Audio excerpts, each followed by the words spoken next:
법과 친해지는 제일 좋은 방법, 생생법률쇼. 안녕하세요. 진행을 맡은 김도희입니다. 오늘도 크고 작은 법률 문제로 어려움을 겪고 있는 여러분을 위한 법률 상담은 물론이고요. 세상을 들썩이게 하는 이슈들을 법적으로 풀어보는 시사 법률 토크까지 준비되어 있습니다. 법률과 관련해 궁금한 내용이 있으신 분들은 상담 전화 02557-8295번으로 연락 주셔도 좋고요. 또 법률방송 홈페이지에 들어오신 후에 법률상담 게시판에 문의 남겨주시기 바랍니다. 그리고 화면 아래 하단에 보이는 이메일로도 상담 문의를 받고 있습니다. 각 분야 전문 변호사가 무료로 성심성의껏 상담해 드리니까요. 많은 참여 바랍니다. 지금 이 방송은 유튜브를 통해서도 실시간으로 함께 방송되고 있습니다. 더불어서 많은 시청 부탁드리겠고요. 유튜브를 통한 소통의 창구도 활짝 열어두겠습니다. 자, 그럼 오늘 도움 말씀 주실 변호사님 소개해드리겠습니다. 법률사무소 GB의 김승환 변호사 모셨습니다. 어서 오세요. 네, 안녕하세요. 법률사무소 GB 대표 변호사 변리사 김승환입니다. 네, 오늘도 억울하고 답답한 분들께 명쾌한 상담, 유익한 상담 해주시길 기대해 보겠습니다. 자, 그럼 오늘 생생법률쇼에 어떤 사연들이 들어와 있는지 미리 한번 만나보시죠. 재혼 자녀가 아닌 조카들에게 재산을 나눠주고 싶어요. 분양계약 당시와 달라진 아파트, 법적 대응은?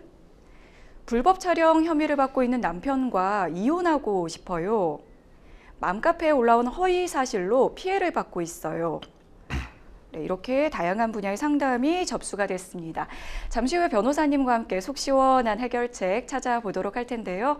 시청자 여러분께서도 끝까지 궁금해하시면서 함께 해주시면 고맙겠습니다. 자, 생생법률쇼 첫 번째 순서는 판결록입니다. 신문과 방송 뉴스에 등장하는 화제의 판결을 자세히 살펴보는 시간인데요. 자, 변호사님 오늘은 어떤 내용을 준비해 오셨을까요? 예, 오늘은 성폭력 범죄로 장기간 재판을 받고 있는 중에도 또 여러 피해자를 상대로 악질적인 성범죄를 했던 20대가 항소심에서 징역 7년을 선고받은 사건이 있었습니다. 오늘 판결록에서는 이 내용에 대해서 한번 다뤄보겠습니다. 이미 성폭력 범죄로 재판을 받고 있는 도중에 또 성범죄를 저질렀다고요? 예, 굉장히 맞습니다. 이해하기가 좀 힘든데 그렇죠. 어떻게 재판 중에 태연하게 똑같은 범죄를 또 저지를 수가 있나 싶거든요. 네, 일단 사건의 경위를 좀 먼저 말씀을 드리면요. 피고인은 2024년 3에서 4월경 교제하던 여성을 6차례 강간한 혐의로 재판에 넘겨졌습니다. 공소장에 따르면 그는 휴대전화에 여성들의 나체 사진과 성관계 영상을 촬영해둔 사실을 들킨 뒤 또 결별을 통보받자 이튿날 피해자를 찾아가서 장시간 감금하고 강간을 했다고 합니다. 네. 지금 그러니까 사귀는 여자친구를 지금 감금하고 강간을 했다고 얘기를 해주셨는데 네. 이 내용을 보니까 가해자가 범행을 자백을 했다고 하는데 이게 순순히 인정을 한 건가요? 그 부분을 좀 말씀드려야 될 게 피고인은 처음에는 범행을 부인했습니다. 근데 피해자 측에서 이제 증거로 제출한 39분짜리 동영상이 있었는데요. 네. 거기에서 두 사람이 구체적으로 찍힌 시간은 약 2분 정도밖에 안 됐다고 합니다. 피해자가 39분짜리를 냈는데 2분 정도가 좀 구체적으로. 예, 왜냐하면 이제 각도가 좀 안 맞았을 수도 있겠죠. 네네. 네, 그런데도 이제 검찰에서는 이 영상을 좀 꼼꼼하게 분석을 해서 피고인이 범행을 밝혀냈다고 하는데요. 네. 그게 어떻게 된 거냐면 검찰 수사팀에서 영상 속에 그 세탁기 플라스틱 뚜껑에 네. 이제 나머지 약 37분간 범행 장면이 촬영된 게 있었다고 합니다. 약간 비쳐서 이제 보인 거죠. 그게 네. 이게 반사가 됐던 그 영상을 좀 이렇게. 예. 그 부분에 대해서 이제 대검찰청 법과학분석팀에서 이제 영상 확대하고 화질 개선하고 이렇게 감정을 거쳐서 결정적인 증거를 잡아냈다고 합니다. 증거가 드러나니까 그제서야 피고인은 자백을 하면서 또 수사팀은 피고인이 추가적인 포렌식을 하는 과정에서 추가적인 범행에 대해서도 더 밝혀낸 다음에 재판에 넘겼다고 합니다. 사실 이 검찰 수사팀이 정말 집요하게 네, 그렇게 맞습니다. 찾아내지 않았다면 사실 그런 결정적 증거 덕분에 네. 자백까지 받아내게 된 것 같기도 한데 네. 이 20대 남성 그러니까 이제 피고인이 기존에도 성범죄로 재판을 받고 있는 도중이었다고 말씀을 해주셨잖아요. 네. 그러면 그 전에는 이제 누구를 상대로 범죄를 저질렀던 건가요? 네, 기존 사건의 경우에는 일단 2022년 당시에 사귀고 있던 여성을 강간하고 성관계 동영상을 유포하겠다면서 협박한 혐의. 그 당시에도 있던. 사귀고 있던 네, 여자분을. 맞습니다. 네. 뿐만 아니라 이제 성관계를 동의할 수 없는 나이에 있는 미성년자와 간음을 해서 이제 흔히 말하는 의제강간죄라고 하죠. 또 그 혐의까지 더해져서 불구속 상태로 재판을 받고 있었다고 합니다. 네. 그러니까 피해자 사건이 하나가 아닌 거죠. 그러니까 네네. 네, 그렇게 재판을 받던 중에 이제 충격적이게도 아까 말씀드렸던 아프이 사건을 저질렀고 또 그 수사 과정에서 또 추가로 밝혀진 게 있다고 했잖아요. 네. 그것까지 이제 밝혀졌는데 그 내용은 이제 지인 소개로 알게 된 여성을 강제 추행한 추가 범죄 사실까지 밝혀져서 이제 공소장에 추가가 됐다고 합니다. 결국 피고인은 기존 재판을 받을 때는 불구속 상태로 재판을 받고 있었는데 이 추가적인 범행 사실들까지 더 더해지면서 구속 상태로 전환을 돼서 재판이 진행하게 되었다고 하네요. 네. 네. 미성년자까지 정말 이게 상습범인데다가 죄질이 상당히 나쁜데요.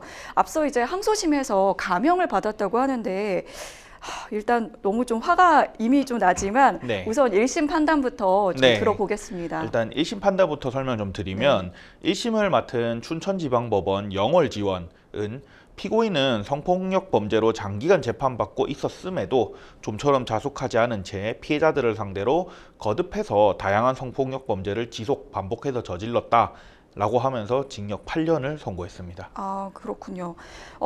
이 흐름을 봤을 때는 뭔가 자숙을 했다거나 뭐 반성을 했을 것 같아 보이지 않은데 네. 항소심에서는 어떻게 감형이 이루어진 건가요? 네, 일단 형이 부당하다라는 취지로 양측 모두 이제 검찰 측도 피고인 측도 양측 모두 항소를 하게 되었는데요. 네네. 그래서 이제 양측 주장을 다시 살펴본 항소심 재판부는 피해자 중 한 명과 피고인이 추가로 합의한 점 등을 참작을 해서 형량을 1년 정도 깎았다고 그렇게 생각하시면 될 것 같습니다.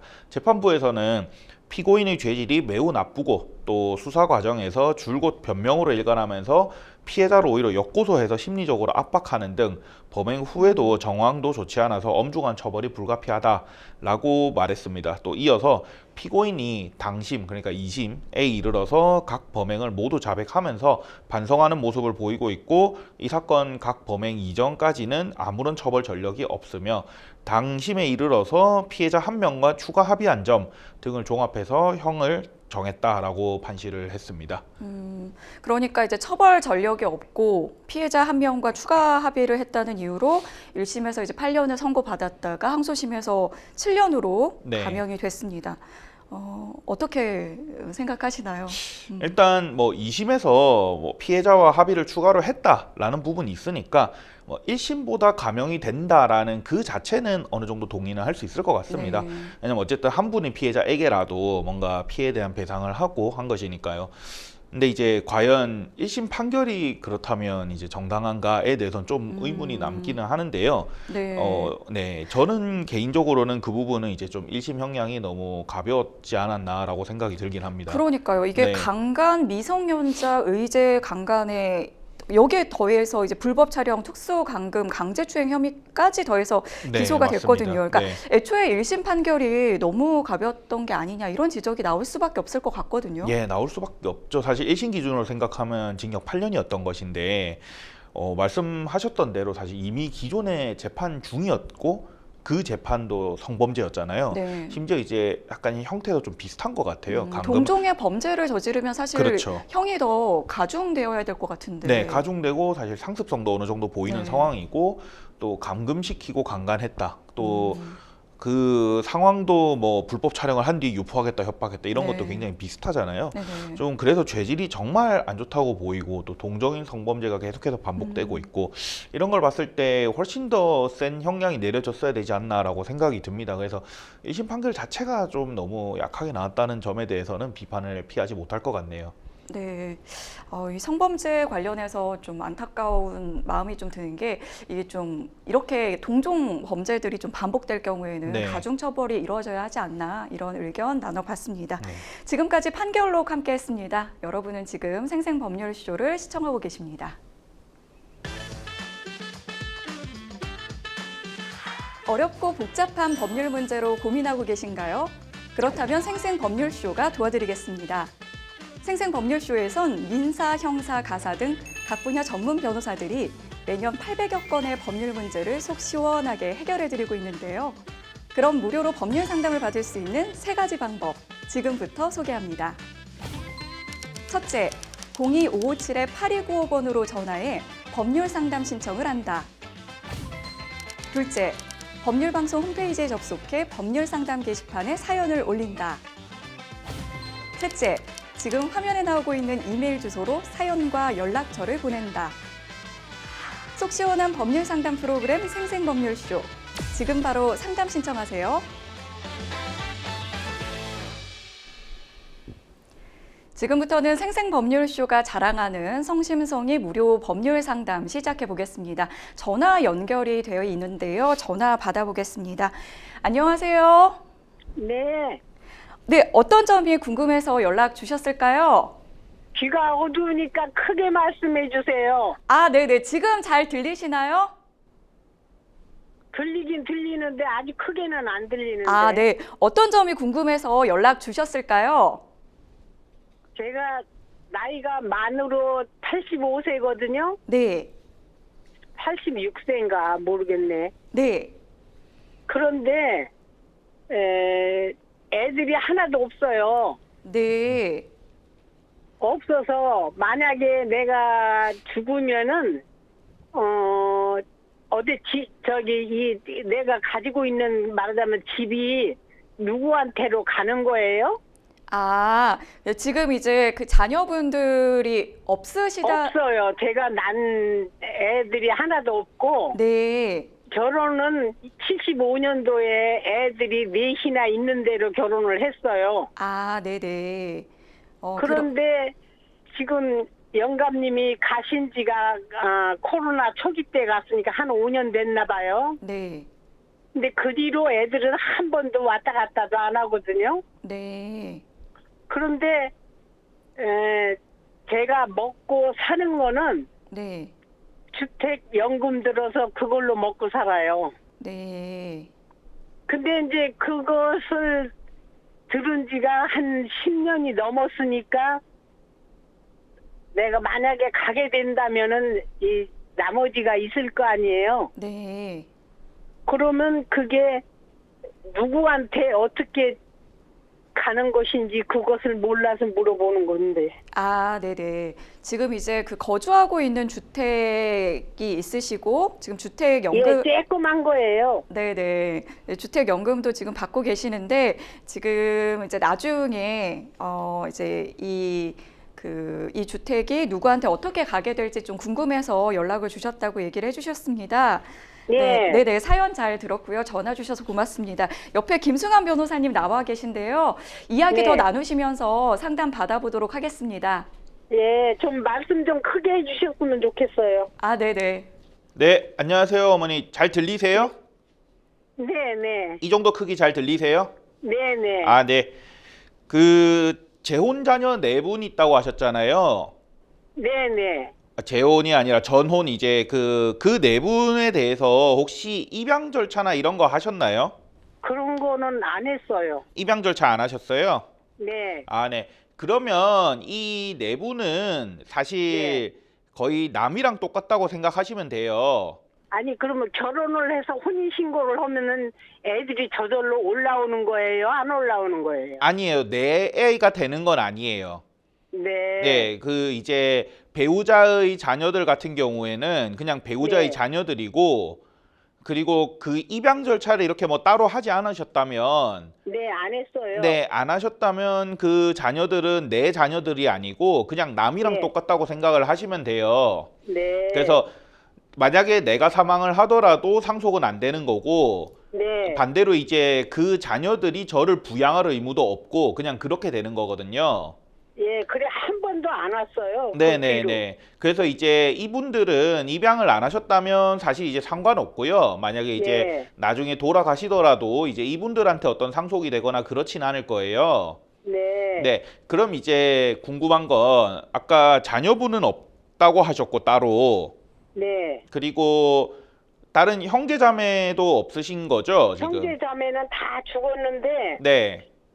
조카들은 있어요. 아, 그럼 그 부모님은 당연히 예전에 돌아가셨을 거고, 그죠? 예. 예, 그러면 이제 조카분들이 몇 분 정도 계신가요? 조카가 큰 오빠의 아들이 셋이 있고요. 네. 둘째는 딸이 셋이 있고요.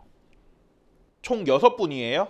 그리고 또 여동생의 딸이 둘이 있어요. 그럼 총 8분이세요? 네네. 아, 8분. 그러니까 그 촌수로 따질 때 이 조카분들이 그럼 삼촌 관계잖아요. 본인이랑. 그쵸? 네네. 네. 그 혹시 다른 삼촌 이내의 어떤 친척들이 있으신가요? 없어요. 이 조카 8분만 있으신 거예요? 네네. 아, 그러면 이게 지금 형제 자매까지, 그러니까 부모님, 아들, 형제 자매, 배우자까지 다 없으신 상황이면 네. 그 다음 상속권자는 사촌 이내의 혈족이거든요.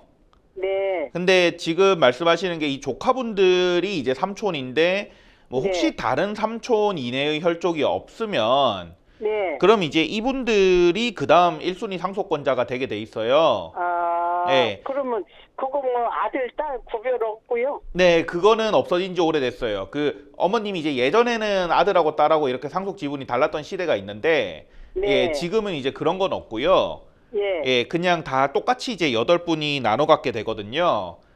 아. 예, 그래서 혹시나 아니, 이제 그걸 제가 선정할 수는 없나요? 아, 그거를 원하시면 이제 네. 유언이라는 거를 남기실 수가 있어요. 예. 근데 이제 유언이 우리가 흔히 생각하는 건 그냥 마지막 말로만 생각하시는데 그게 아니라 예. 이제 법적으로 효력이 있는 유언은 또 어떤 요건들을 좀 갖춰야 되는 게 있어요. 어떻게요? 그거는 제가 지금 여기서 설명드리면 너무 길어질 것 같고요. 그래서 네. 요거는 유언이 어쨌든 법적으로 효력을 갖추려면 뭔가 서류를 막 갖춰야 되는 게 있어서 예. 그 부분은 이제 나중에 어머님께서 뭐 주변에 뭐 법무사나 변호사 찾아가셔가지고 네. 조금 도움을 받으셔서 법적으로 효력이 있는 유언장을 만드시는 게 필요해요. 아, 네. 만들어야 돼. 그럼 그냥 갑자기 죽었다 하면은 어떻게 돼요? 그러니까 그거를 미리 만들어 놔야 돼요. 살아 계실 때. 그러니까 유언이라는 아니, 게 꼭 만약에 그냥 갔다고 하면 아, 자살할 수도 있잖아요. 그렇게 되면 지금 상황에서 이 조카 8분이 그냥 똑같이 나눠 간다고 생각하시면 돼요. 아. 예, 유언을 안 남기고 지금 만약에 돌아가시게 되면 네. 1순위 상속권자 조카분들이 8분이니까 네. 이분들이 똑같이 나눠 갖는다고 생각하시면 돼요. 아. 예. 근데 옆에서 돌봐주는 조카가 있다고 하면은 그리고 또 사는 게 어려운 조카한테 주고 싶은 생각이 드는데. 네, 뭐 그런 것들이 있으시면 이제 내가 좀 다르게 하고 싶다라고 하시면 네. 그 아까 말씀드린 대로 유언장을 이렇게 효력 갖추게끔 딱 갖춰서 네. 유언을 만드셔 가지고 이제 좀 다르게 지급을 하실 수는 있죠. 그러면 어디를 가서 할까요? 이제 주변에 뭐 변호사 사무실이나 이런 데 찾아가셔 가지고 예. 그 유언장을 뭔가 어디서 들으니까 뭐 유언장이라는 게 좀 효력을 있게 이제 만들어야 된다던데 그거를 네. 좀 만들고 싶다고 말씀하시면 네. 이제 그거 좀 맞춰서 알아서 이렇게 준비를 해 주실 거예요. 네. 네네. 그건 좀 가까운 데 가시는 게 좋을 것 같기는 한데 근데 그렇게 하면 돈 많이 드나요? 그거는 사무실마다 달라서 제가 뭐라고 말씀드리긴 조금 어렵고 네. 근데 아마 그렇게 많이는 안 나올 것 같긴 해요. 근데 이제 대신에 어머님께서 이제 재산에 대해서 확실하게 이제 어머님이 갖고 계신 재산들을 확정을 하고 내가 네. 어떻게 나눠주겠다라는 거를 좀 확정을 하셔가지고 네. 예, 그렇게 해서 이제 찾아가시는 게 좋긴 해요. 이제 본인의 의사를 좀 확실하게 하신 다음에. 예. 그거 지금 정신이 멀쩡할 때 해놔야 될 것 같아가지고. 예, 그게 좋죠, 아무래도. 예. 그래서 지금 걱정이 돼서 물어봤어요. 네네네. 그래서 가만히 그냥 아무것도 안 했다라고 하면 지금 상황에서 조카 8분이 똑같이 나눠 갖는다라고 생각하시면 되고요. 아, 그렇게만 생각하면 돼요? 예. 근데 내가 좀 다르게 주고 싶다라고 하신다면 효력이 있는 유언장을 만드시는 게 필요하고요. 예. 예. 왜냐면 뭐 만약에 제가 써가지고 뭐 해놓으면 안 될까요? 그러니까 써서 이제 들고 가셔도 되는데 근데 혼자 네. 그냥 쓰는 것만 가지고는 막 법적으로 막 효력이 있다 이거하고는 좀 달라요. 물론 이제 그 남겨진 조카분들이 이 뜻에 따르자고 하면 뭐 괜찮은데 예. 혹시나 이제 뭔가 법적으로 문제가 생겼을 때 효력이 있으려면 이게 예. 유언장도 그 형식을 갖추고 뭔가 이렇게 해야 되는 것들이 있거든요. 아. 예. 그래서 그거를 하려면 그런데요. 네. 조카들이 싸울 사람은 하나도 없어요. 뭐 그건 이제 판단은 뭐 하시기 나름이긴 한데 네. 예, 뭐 그렇게 만약에 뭐 별 문제가 안 되면은 문제는 안 되는데 네. 근데 또 혹시나 이제 문제가 될 것 같다라고 생각하면 이렇게 효력이 있는 거를 만들어 두시는 게 필요하다라고 말씀을 드리는 거예요. 예. 네. 지금 말씀하신 변호사님은 성함이 누구세요? 아, 저는 김승환 변호사라고 하고요. 네. 예, 저는 사무실에 서초동에 있습니다, 지금. 근데 좀 가까운 데 가시는 게 좋을 것 같아서 예? 좀 가까운 데 가시는 게 좋을 것 같긴 해서 아. 댁이랑 예, 예. 지금 임승환 변호사님은 먼데 계세요? 저는 서초동에 있습니다. 서울에 서초동에. 서초동에? 예, 예. 아, 거긴 찾아가면 안 돼요? 뭐 오시면은 저야 감사하죠. 네. 네. 그러면 서초동 전화를 하고 가면 될까요? 아, 그거는 나중에 전화 끝나고 따로 안내 드리는 걸로 할게요. 지금 방송 중이라 가지고요. 예. 예, 예. 그거 전화 끝나고 별도로 안내를 드리겠습니다.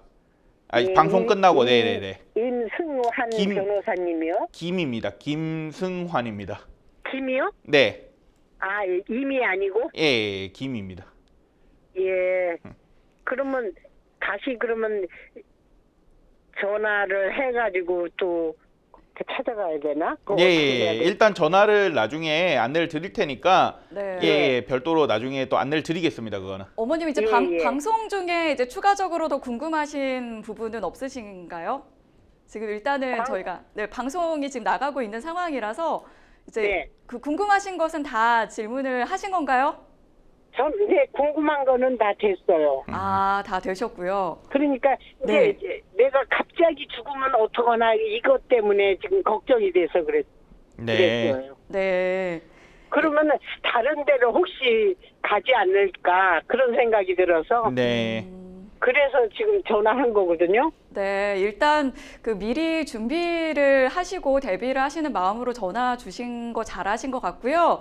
일단은 이제 그 추가적인 내용은 이렇게 조금 더 자세히 알고 싶으신 부분을 이제 좀 찾아보시거나 이렇게 법률 전문가를 좀 만나보시는 것도 좋을 것 예. 같다는 의견 주셨고요. 예. 네, 일단은 오늘 그러면은 전화 상담은 여기까지 진행을 예, 하도록 예. 하겠습니다. 네, 전화 예. 주셔서 고맙습니다. 감사합니다. 감사합니다. 네. 네. 변호사님 오늘 상담이 갑자기. 너무 마음에 드셨던 것 같은데요. 다행입니다. 마음에 드신 것 같아서. 네. 방송 중에 조금 물어보시니까 네, 당황스럽긴 네, 하네요. 네. 네. 저희도 이제 어쨌든 생방송 중에 이렇게 예, 예, 갑자기 이게 좀 여쭤보셔가지고 네. 좀 당황스럽긴 했는데 요즘에는 이제 아무래도 좀 이렇게 그 고령화가 되고 이제 나이 그렇죠. 오래 네. 사시긴 하시지만 그래도 이렇게 좀 나이가 드신 분들은 좀 중간중간 내가 갑자기 이렇게 그 세상을 뜨면 어떡하지 이런 네. 걱정들이 드시는 것 같아요. 그래서 네. 아마 이제 좀 미리 좀 살아 있을 때 내가 생전에 뭔가를 좀 결정하는 게 어떨까 이런 네. 생각을 하시고 전화를 주신 것 같은데 혹시 이런 뭐 상속에 대해서 미리 고민하는 분들에게 어떤 조언을 좀 해주시면 좋을까요? 아, 네. 실제로 이제 사실 사망 후에 남겨진 유족들끼리 상속 분쟁이 되게 많습니다. 그래서 미리 이렇게 상속을 정리를 해두시는 거는 되게 필요하다고 생각이 들고요. 근데 이제 상속을 정리를 하실 때 일단 제일 첫째는 내 의사를 분명하게 하는 것이겠죠. 일단은 아. 네, 내가 어떻게 나눠주겠다라는 걸 좀 분명하게 해야 되고 아까 상담 중에는 좀 말씀을 드렸지만 유언이라는 게 이제 그냥 뭐 드라마에 나오는 것처럼 어디다 편지 하나 써놓는다고 되는 게 아니고 네. 그 형식을 갖춰야 되는 이제 요식주의라고 하는데요. 형식을 갖춰야 법적인 효력이 있습니다. 그래서 이제 유언을 남기실 때에도 좀 형식과 이런 것들을 갖춰가지고 뭐 주변에 이제 뭐 변호사나 이런 사무실 찾아가서 좀 형식을 맞춰서 남기시는 게 좀 필요하다라는 말씀을 드리겠습니다. 네. 네. 이 사연에서 봤을 때는 지금 이제 그 조카라는 분들이 8명이 있어서 네. 아무런 뭔가 장치를 하지 않으면 8명에게 균분이 된다. 네. 그렇게 얘기를 해주셨는데 지금 이제 사연 주신 분 분께서는 좀 형편이 어려운 조카라든지 네. 아니면 나에게 더 잘해줬던 네, 나를 그렇죠. 더 좀 잘 보살핀 조카에게 더 갔으면 좋겠다 네. 이런 바람이 있으셨거든요. 네. 이런 것들이 가능한 걸까요? 네, 그 유언을 남기게 되면 아무래도 내가 원하는 방향대로 나눠줄 수 있게 되기는 합니다. 네네. 근데 이제 조금 생각해야 될 게 뭐 예를 들어 누군가한테 완전히 올인을 해버렸다라고 네네. 하면 유류분이란 게 남을 수가 있거든요. 잘못하면. 그러면 이제 유류분 같은 경우는 내가 원래 법정 상속을 얼마 예를 들어 뭐 1억 정도 내가 받을 수 있었던 건데 갑자기 그냥 한 명한테 다 몰아줘 버려서 한 푼도 못 받게 됐다라고 하면 이제 그 촌수에 따라서 다르긴 하지만 뭐 이 사건 조카 같은 경우는 최근에 아마 유류분 또 위헌이 돼서 안 될 수도 있을 것 같긴 한데, 네네. 예, 좀 그러니까 더 자세히, 만약에 이제 네네. 자녀라든지 뭐 배우자라든지 이런 가까운 친족의 경우에는 이제 2분의 1까지는 또 청구할 수 있는 문제가 있어요. 그래서 일반론적으로 생각을 했을 때는 이 유류분 정도까지도 전부 다 이제 좀 컨설팅을 전체적으로 받아서 분쟁이 없게끔 하는 게 좀 중요할 것 같습니다. 네, 사실 이 상속 관련해서는 굉장히 좀 복잡하다고 일반인들이 많이 맞습니다. 생각을 하는 네. 만큼 좀 법률 전문가와 좀 상담을 하는 게 좋을 것 같다 네, 이렇게 좀 네. 의견을 주셨던 것 같은데 오늘 그 전화 주신 분께서도 오늘 알려드린 내용을 바탕으로 좀 잘 이렇게 대응을 차근차근 해 나가시면 좋을 것 같습니다. 여러분은 지금 생생법률쇼와 함께하고 계십니다. 어렵고 복잡한 법률 문제로 고민하고 계신가요? 그렇다면 생생법률쇼가 도와드리겠습니다. 생생법률쇼에선 민사, 형사, 가사 등 각 분야 전문 변호사들이 매년 800여 건의 법률 문제를 속 시원하게 해결해드리고 있는데요. 그럼 무료로 법률 상담을 받을 수 있는 3가지 방법, 지금부터 소개합니다. 첫째, 02-557-8295번으로 전화해 법률 상담 신청을 한다. 둘째, 법률방송 홈페이지에 접속해 법률 상담 게시판에 사연을 올린다. 셋째, 지금 화면에 나오고 있는 이메일 주소로 사연과 연락처를 보낸다. 속 시원한 법률 상담 프로그램 생생법률쇼. 지금 바로 상담 신청하세요.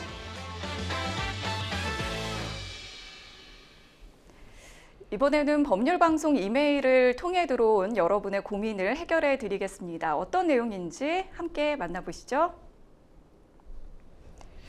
2년 전 분양받은 아파트에 입주를 하고 보니 모델하우스와 상당히 다른 모습이었습니다.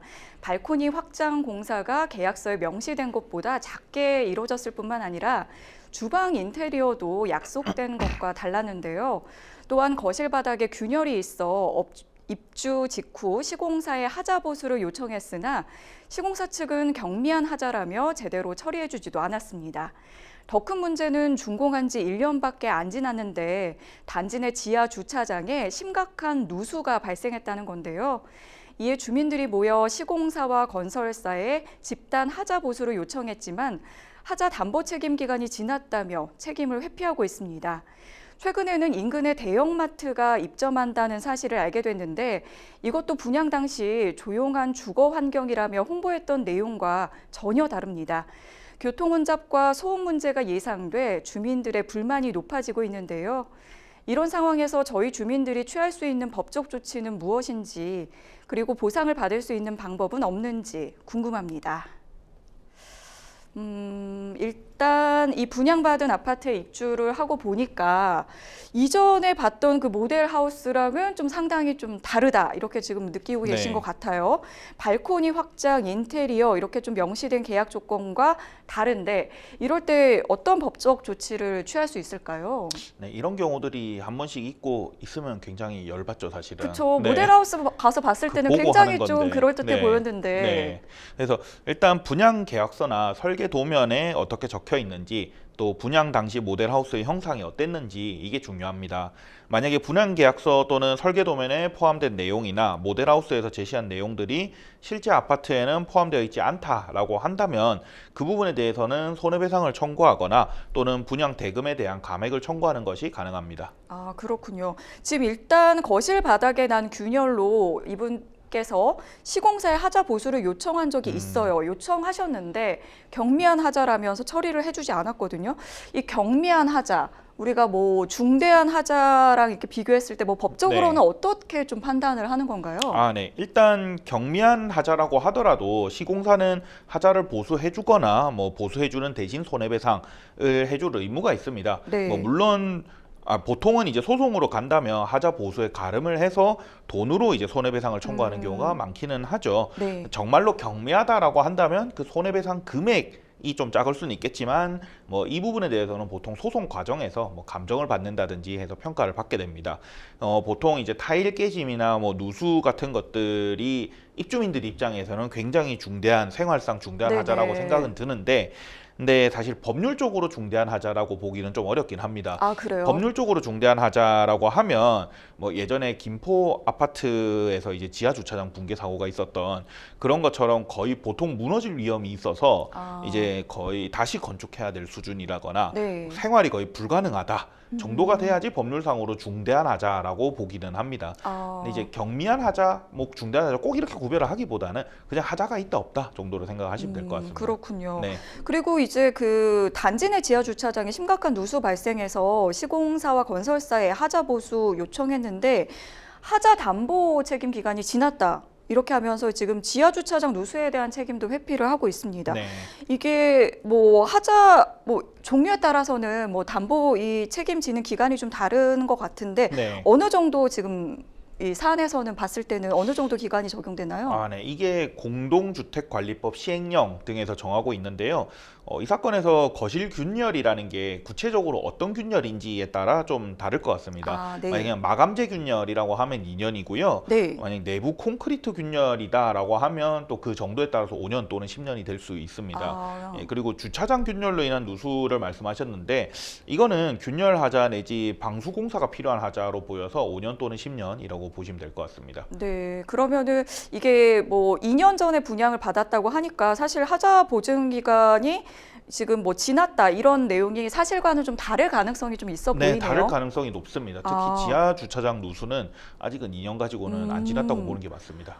사실 지하 주차장에 누수가 있으면 여러 가지로 정말 생활에 불편이 너무 많을 것 같은데 그렇죠. 네. 계속해서 보수를 거부하거나 뭐 지연시키거나 이렇다면은 뭐 따로 도움을 받을 수 있는 기관이 있을까요? 일단 뭐 물론 변호사를 선임하셔가지고 법원에 이제 하자 소송을 거는 것도 당연히 좋은 방법입니다. 근데 이제 그 외에도 국토교통부에서 운영하는 중앙공동주택관리분쟁조정위원회라는 기관이 있습니다. 아파트의 하자 분쟁과 관련해서 양 당사자 사이의 원만한 조정을 할 수 있도록 도움을 주는 기관이라고 생각을 하시면 되는데요. 네. 여기에 도움을 요청하는 것도 하나의 방법이 될 수 있습니다. 네, 그렇군요. 그리고 이제 보통 이 내용도 굉장히 이제 사연으로 많이 들어오는 내용 같은데 네.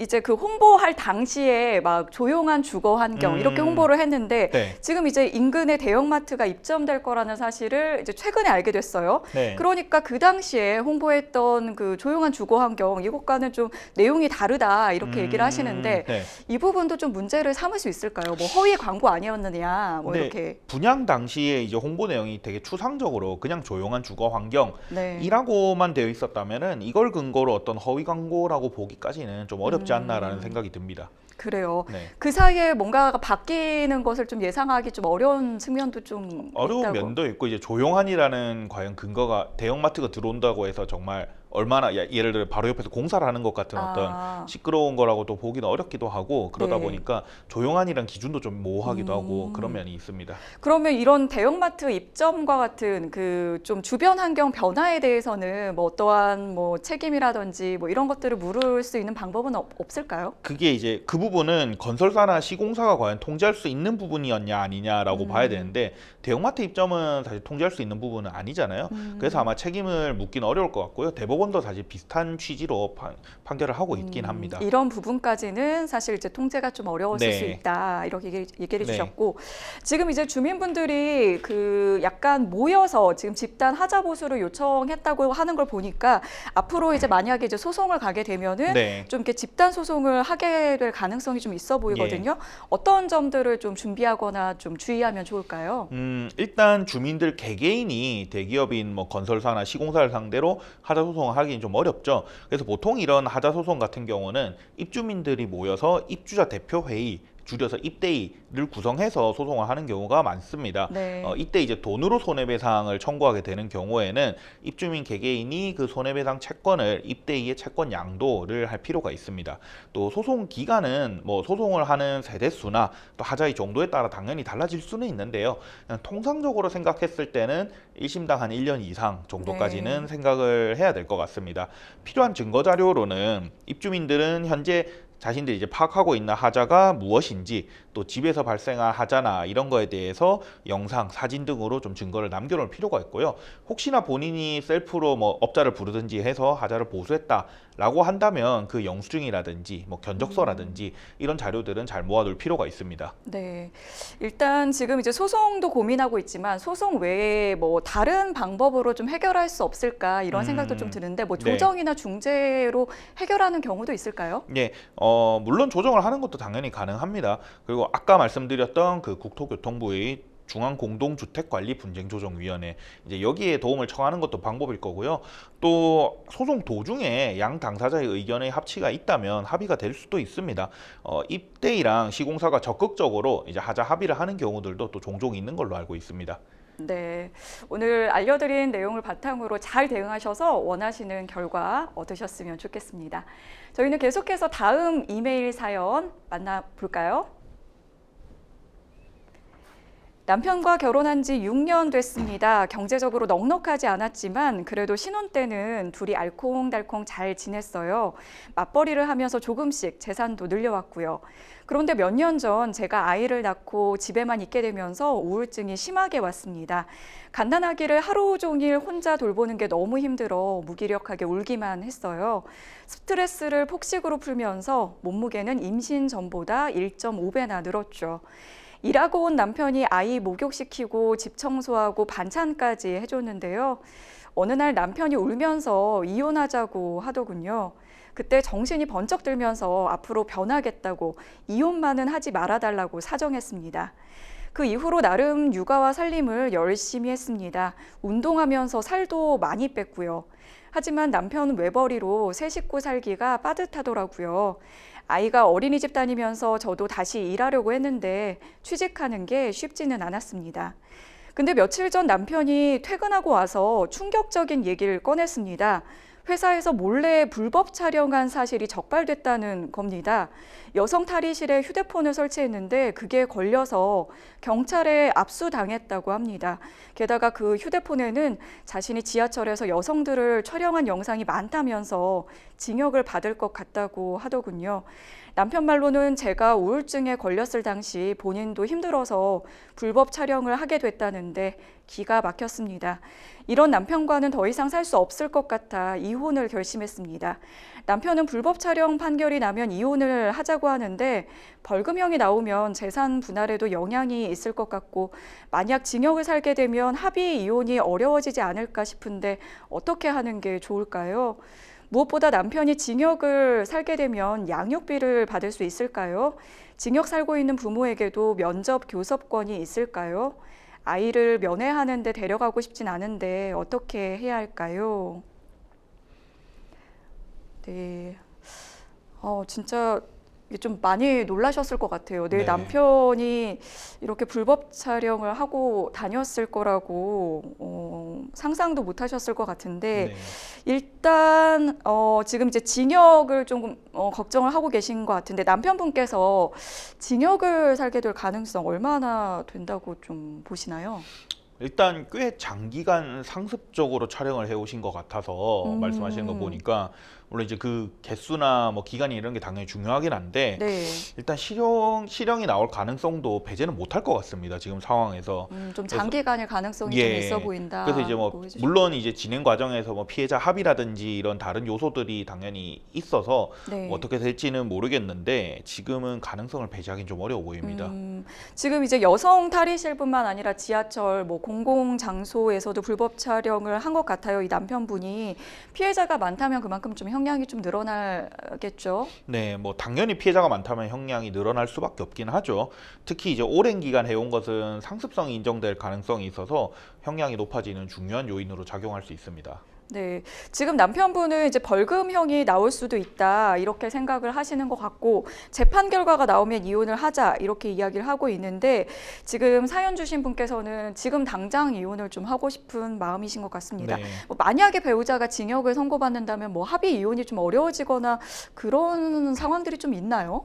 만약에 실형을 살게 돼서 정말 교도소에 들어가 버리면 아무래도 법적인 의미 협의 이혼은 좀 어렵긴 하죠. 왜냐하면 협의 이혼을 하려면 네. 이제 양 당사자가 같이 출석을 해서 의사를 확인받아야 되는 절차가 있어서 네네. 예, 그거를 할 수가 없잖아요. 네네. 그 대신 이런 경우는 뭐 예를 들어 서신이나 면회 등을 통해서 뭐 재산 분할이나 이런 점에서 서로 이제 협의를 한 다음에 뭐 각자 변호사를 선임한 다음에 변호사가 대신 출석해서 법정에서 뭐 이혼 조정을 한다든지 뭐 이런 식으로 재판상 이혼이라든지 아니면 뭐 이혼 조정 절차로 이제 진행을 하는 경우들은 종종 있습니다. 아, 그렇군요. 그리고 이제 지금 걱정하고 계시는 게 또 양육비 문제거든요. 네. 이 징역을 사느라 이제 수감 중인 부모 역시 양육비를 지급할 의무 있어야 할 것 같은데 어떤가요? 네, 양육비 지급 의무가 물론 법적으로는 있습니다. 근데 솔직히 현실적으로 생각하면 네. 돈을 벌지를 않으니까 네네. 이게 좀 지급받기 어려울 수 있죠, 사실은. 이 경우에는 그 수감자의 다른 가족들이 대신 내준다든지 아니면 이 수감자의 다른 재산들이 있을 거잖아요. 네. 거기에다가 뭐 강제 집행을 이제 들어간다든지 네. 해서 받는 방법밖에 좀 없지 않을까 싶긴 합니다. 당장 계좌이체가 안에서 하기도 힘든 것도 있으니까요. 아, 네, 그렇죠. 네. 무엇보다 이제 남편분께서 불법 촬영을 하게 된 계기가 저는 좀 상당히 좀 이게 이렇게 말씀해 주시는 것도 좀 이해하기가 쉽진 않은데 아내의 우울증 때문이었다 이렇게 주장을 하는데 이 부분 뭐 이혼을 할 때 뭐 이렇게 주장을 한다면은 이 상담자님께서 좀 뭐 불리하게 작용할 수도 있을까요? 저 개인적으로는 저도 인과관계가 좀 인정은 좀 네네. 이해는 잘 안 되기는 하는데요. 이게 아내가 우울증에 걸려서 내가 불법 촬영을 했다.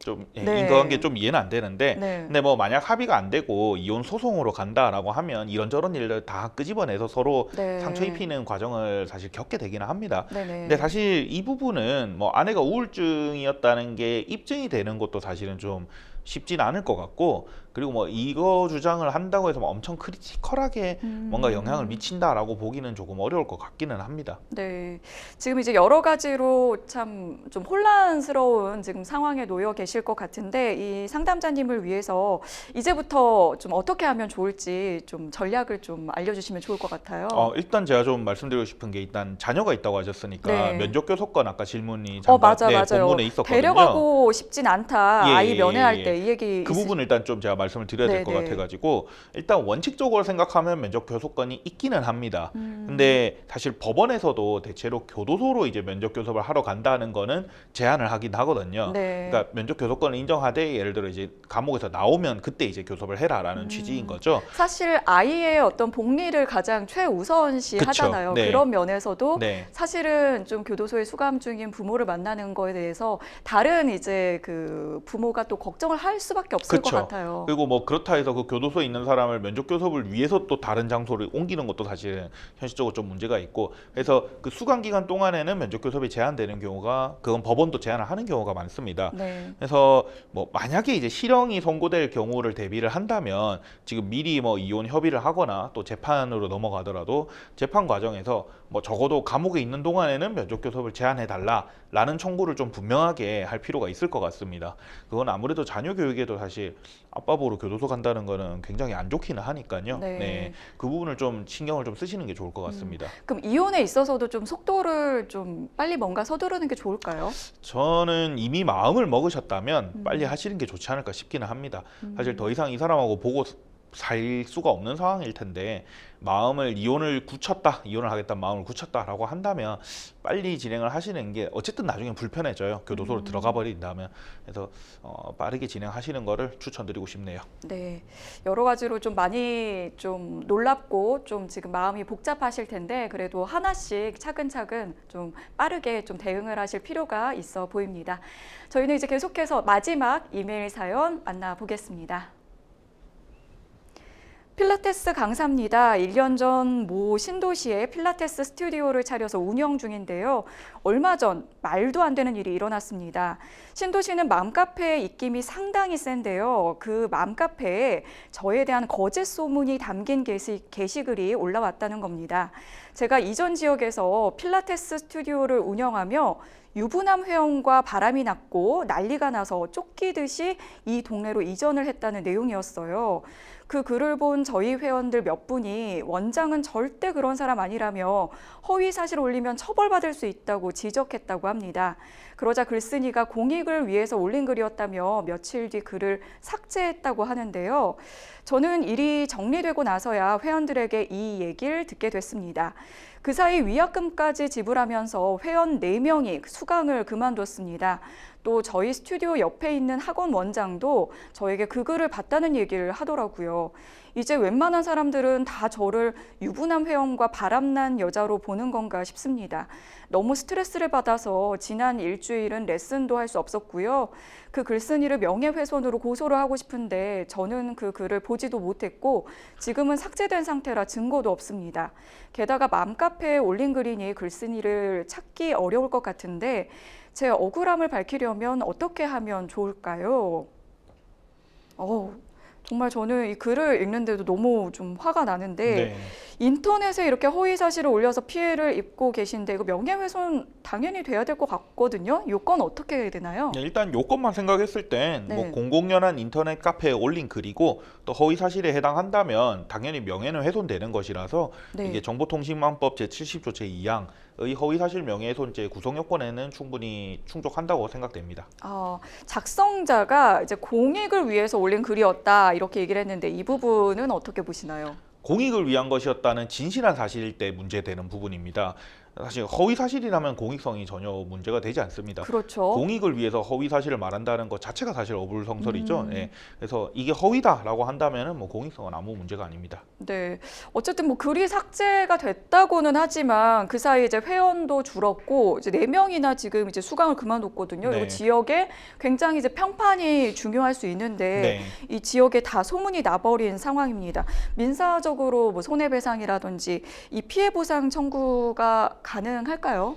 일단 정신적인 손해에 대한 배상의 위자료 청구는 어느 정도 가능할 것으로 보입니다. 네. 근데 이제 회원이 그만둬서 수익이 줄었다라고 하는 부분은 이게 인과관계가 입증이 돼야 되거든요. 그 사람들이 과연 그 이유 소문 때문에 오직 그 소문 때문에 그만뒀다라는 게 입증이 돼야지 사실 그 수익이 준 부분이 손해배상이 되는 건데 근데 이제 사실 현실적으로 그 부분 입증하기는 좀 어렵잖아요. 그래서 아마 그거를 딱 손해배상을 하긴 어려운데 그런 네. 부분들을 좀 어필을 해서 이제 위자료 부분에서 그걸 조금 어느 정도 보충을 받으시는 방향으로 그렇게 생각을 해야 될 것 같습니다. 그렇군요. 지금 근데 일단은 이 작성자가 해당 글을 삭제를 했거든요. 그리고 지금 사연 주신 분께서는 그 글을 보지도 못했다. 네. 그래서 지금 이제 증거가 없는데 이 사실을 알려준 회원분들의 진술만으로도 이게 좀 증거가 충분히 될 수 있을까 이게 좀 걱정일 것 같아요. 사실 이런 유형의 사건에서 원본 글이 있어야 되긴 합니다. 원본 왜냐하면 글. 이게 진술은 또 주관적인 부분이 있을 수 있어. 또 사람마다 기억이 다르고 이렇기 때문에 정확히 어떤 워딩으로 적혀 있었는지가 중요하거든요. 네. 어떤 취지였다 정도가 아니라 그래서 사실 원본 글이 좀 필요한데 그래서 저는 그 본인께 이제 뭔가 말씀해주신 그 주변 분들 중에서 캡처본을 혹시 갖고 있는 분이 없는지 한번 좀 알아보는 게 좋을 것 같아요. 혹시 있으실 수도 있으니까 왜냐면 알려주시면서 또 반박하는 취지로 지적한 분도 있었다고 본문 글에서 얘기를 하셔가지고 누군가 캡처하신 분이 하나쯤은 있을 것 같기도 하거든요. 네. 아니면 어디 단체방 같은데 좀 또 돌아다닐 수도 있고 그런 캡처 글로. 네네네네. 그래서 그런 거를 한번 조금 수소문을 해보셔서 원본 글을 좀 확보해 보시는 게 좋지 않을까 싶긴 합니다. 네. 네. 그런데 이런 경우에 이제 맘카페에 올라온 글, 이 작성자가 누구였는지 좀 알기가 쉽지 않을 것 같은데 네. 이 맘카페의 어떤 관리자라든지 이게 작성자를 찾아달라고 좀 요청을 할 수도 있을까요? 이건 이제 각 사이트마다 좀 운영 정책이 달라서 이제 그 운영 정책을 좀 봐야 되는 문제긴 한데 근데 만약에 이제 뭐 네이버나 다음처럼 국내 기업이 운영하는 사이트다라고 하면 원본 글만 어쨌든 확보가 되면 거기 작성 시간하고 아이디하고 나오잖아요. 네. 그거를 통해서 사실 경찰 수사를 의뢰하면 또 누가 썼는지는 찾아낼 수 있기는 합니다. 지금은 삭제됐다고 하더라도. 네. 그래서 결국은 원본 글 찾는 게 제일 중요하다라고 말씀드릴 수 있을 것 같네요. 네, 마지막으로 추가 조언 한 말씀 부탁드리겠습니다. 일단 주변에 수소문에서 캡처본이 없는지부터 좀 확보를 해보시는 게 제일 중요할 것 같습니다. 원본 글이 있어야 뭐든 시작을 할 수 있습니다. 네, 원본글 확보하는데 가장 좀 집중을 하셔야 될 것 같습니다. 네, 생생법률쇼 어느덧 마칠 시간이 다 됐는데요. 오늘 함께해 주신 김승환 변호사님 고맙습니다. 감사합니다.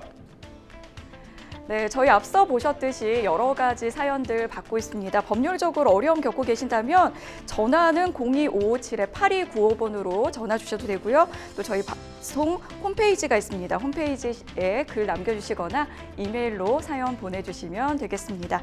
많은 참여 바라겠고요. 오늘 저희가 준비한 소식은 여기까지입니다. 시청해주신 여러분 고맙습니다.